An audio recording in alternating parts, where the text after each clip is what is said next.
Kami ngayon sa Buktot Beach dito sa Mindoro. Ito yung ano nila ng white sand. Yan si Radin.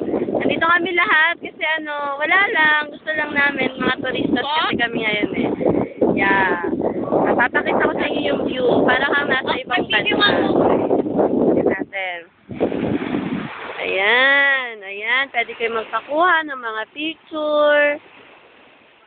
Yan, di ba? Ang ganda. Magaganda ang view. Maraming puno. Tapos, maganda ang beach. Yan, meron ng naliligo. Nalulunod ata siya. Si Ralph. Ayan, nalulunod. Pabayaan nyo lang siya para hindi makarating ng Canada. Wow.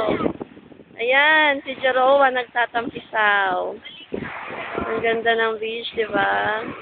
Ako nga rin gusto ko na maligo eh. Ayaw naman nila. Wow. Kasi napigilan ako eh. Isang linggo ka na hindi naliligo. Hindi naman.